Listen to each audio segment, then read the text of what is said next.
Welcome back, everyone's the Bourbon Judge. Hey, we're back at it with, actually, I think this is a good episode for a lot of people out there, right?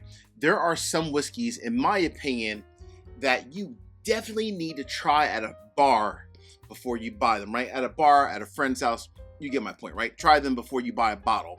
So let me give you 4 different bottles that I highly recommend that you try them before you buy them. Cool? All right. I will say 3 of the 4 I actually do like myself personally, but I do think they are a very unique pour. There is one that I do regret. There is one. There is one I do regret. All right, but before we get started, a couple updates for the channel. Number 1, new merch. I think I've talked about it before, but new merch. This is one of my newest shirts. But we also have like our new golf shirts that are online. We have women or ladies gear, if you will, also. So definitely check out my website. Also link it in today's bio for access to my merch.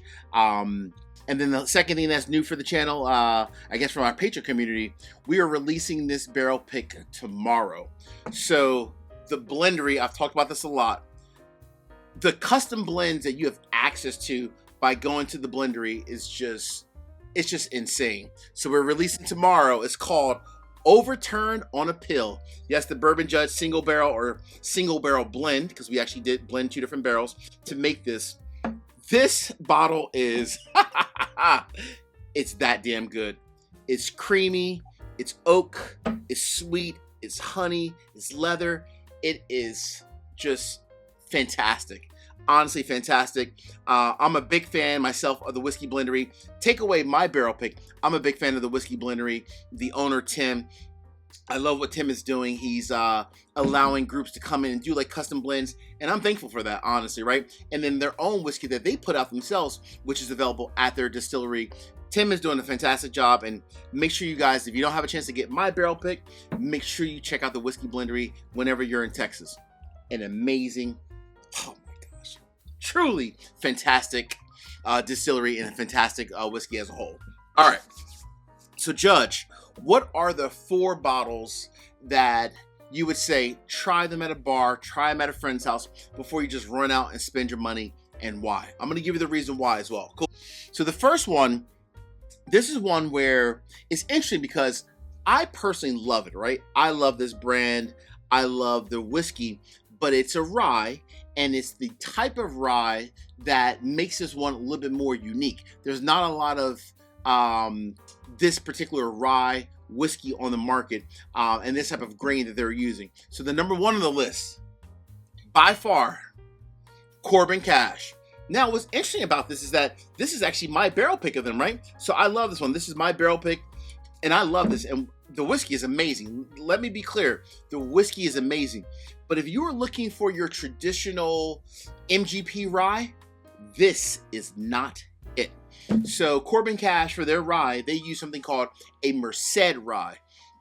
So the Merced rye is very deep. It's very like notes of like strawberries, like almost blackberries, very like peppery, if you will. But it also has like some like darker fruits in there also.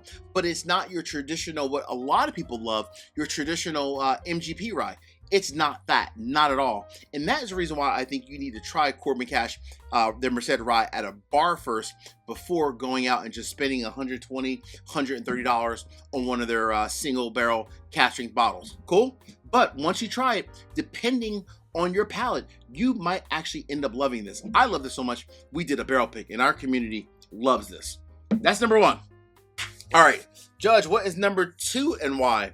So number 2 comes from a brand. I don't talk about this brand too often on the channel.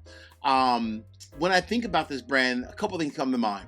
So number 1, it must be either the grains that they're using, right? So like the grains, like the mash bill, like the corn, the rye, the wheat, and etc. It must be the grains, and it also could be the yeast strain that they're using as well. But to me, this brand has a very, I don't know, every bottle that I have, no matter which version it is, it always has something that just screams very earthy, right? Very earthy, very peppery at the same time. Earthy, peppery, slightly sweet, but more earthy and peppery. But I do like this brand, so this bottle I'm actually cool with. So number 2 on the list, please make sure you try this brand before you just run out and start spending money on it. Number 2, Ben Holiday. This is a Ben Holiday 7-year single barrel coming from Steelbox. I enjoy this. I like this a lot because it's to me, this is almost like a mood pour. It's a very different kind of a pour, and it's one when I'm in like a certain mood, I will go for this bottle and I'll grab this bottle and I'll enjoy it with myself as well as with my friends as well.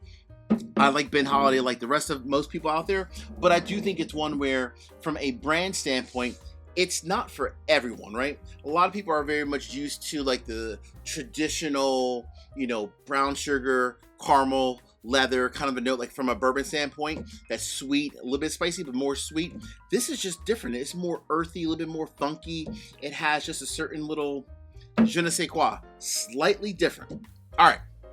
Before I get to number 3 and number 4, real quick, 3 quick easy favors. Number 1, hit the like button. Number 2, drop a comment. Let me know what are some whiskeys out there that you think are just so different, other people should try them before they buy them. Last but not least, please make sure you all subscribe to the channel and hit the bell so you get a notification each and every time I release new content. Cool? Cool. All right. Cheers. All right. Number 3 on the list. So number 3 is the bottle that I would say, I wish I didn't buy this bottle, honestly. I really do. Number 3 is a bottle that I went out, saw it on the shelf for like, I don't know, I think it was like $75, maybe 80 at the time. I'm really big into finished whiskeys, and this is a bottle that was finished. I was like, okay, more than likely, I probably can enjoy it, with a good cigar. But this is a bottle where the first sip, it was okay. First sip was okay. And then after that, after the first sip, like going like second, third, fourth pour, not good. This is one where, unfortunately, the finishing on it was not done well. So number 3 on the list. Yes, the finishing was not done well. This is one where I wish I had my money back and I would have tried it in a bar. Number 3. This is Old Elk in Armagnac Cask Finish. I know Old Elk is going through some changes right now. They were acquired recently, etc. But when I think of Old Elk, at the time, I enjoyed the first pour. I didn't enjoy it. It was okay. Let me be crystal clear. It was okay.